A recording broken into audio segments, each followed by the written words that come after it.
था, पूरे देश में हमारी बात पहुंचाई थी। ऐसे ही अगर कुछ घटना होती है तो आप हमारे साथ रहो और पूरे देश में हमारी बातें पहुंचाओ। और हम इस प्रोटेस्ट को इंटरनेशनल भी लेके जाएंगे। जो बाहर के ओलंपियंस हैं, ओलंपिक चैंपियंस हैं, उनको भी हम लेटर लिखेंगे कि वो भी लेटर लिख के हमारा समर्थन दें इसमें। हम सिर्फ प्रोटेस्ट साइड पे इधर ही बैठ के, जंतर मंतर पे ही बैठ के सिर्फ हमारा प्रोटेस्ट को आगे नहीं बढ़ाएंगे। हम यहाँ से जंतर मंतर से बाहर जाके भी हम अपना प्रोटेस्ट को बढ़ाने का काम करेंगे, क्योंकि हमें ऐसे फील हो रहा है कि हमारा जो ये प्रोटेस्ट है इसको बिल्कुल बीचने का काम किया जा रहा है, बिल्कुल जेल में तब्दील करने की कोशिश की जा रही है।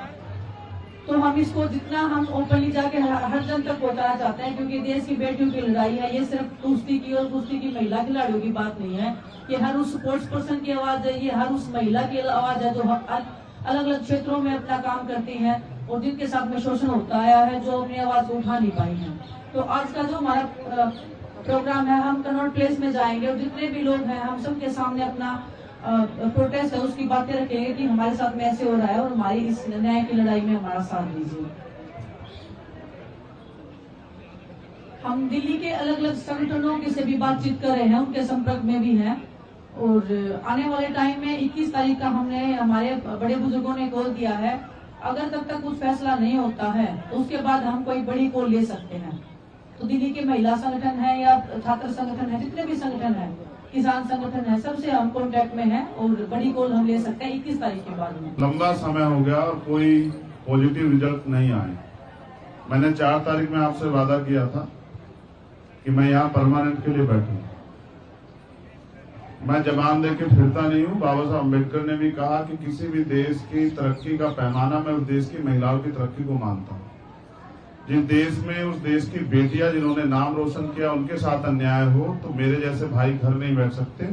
वो जिन हालातों में यहाँ हैं उन्हीं हालातों में उसी बिना सुविधाओं के हम लोग इस आंदोलन को लड़ेंगे और जब तक हम लोग नहीं जीतेंगे तब तक ये आंदोलन हमारा यही इसी स्थल से जारी रहेगा।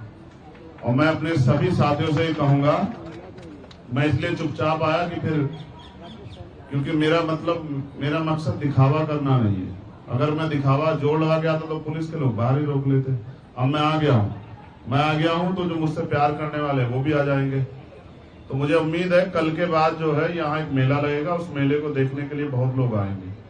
और फिर मेरा ये भी मानना है कि हमें अपनी बहनों के हौसले को बढ़ाना है। कल रात की भी एक घटना पता लगी, उससे पहले भी। अब तो जरूरत है ना, भारत का हमेशा का इतिहास रहा है कि हमेशा यहाँ नारी की रक्षा हुई है।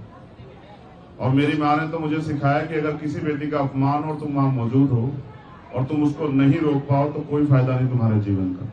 मैं अपनी बहनों को दिया वचन निभाऊंगा और मेरा वादा है कि वो जो चाहती थी गांव तक प्रोटेस्ट जाए, कल के बाद आप देखना गांव तक प्रोटेस्ट जाएगा। आपको गांव से खबर मिलेगी, कस्बों से, तहसील से खबर मिलेगी कि सब लोग न्याय मांग रहे हैं देश के प्रधानमंत्री जी।